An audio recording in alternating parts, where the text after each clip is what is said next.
ఒక పోలీస్ కాకి చొక్కా ఒంటి మీదకి రావాలంటే ఏదో బయటికి వెళ్ళి సిఎంఆర్ లోనో లేకపోతే ఎక్కడో లెక్కీ షాపింగ్ మాల్కో లేకపోతే ఇంకో షాపింగ్ మాల్కి వెళ్ళి కొని తెచ్చుకున్నంత ఈజీ కాదు కాకి బట్ చొక్కా మీద పడ్డమంటే.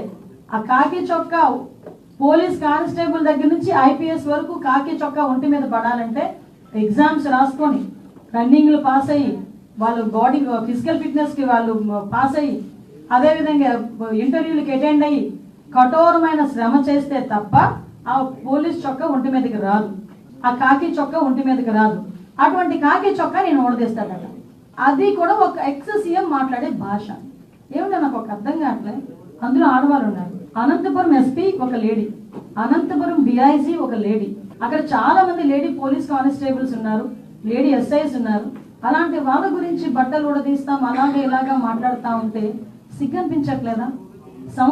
సంస్కారమేనా అది? కనీసం ఒక సంస్కారంతో కూడిన మాట ఒక ఎక్స్ సీఎం గా మాట్లాడాలి అన్న ఇంగిత జ్ఞానం లేకుండా ఎక్కడికి వచ్చి మాట్లాడుతున్నాడు? ఇది ఒక విక్టిమ్ హౌస్ దగ్గరకు వచ్చి మాట్లాడే పరిస్థితులు.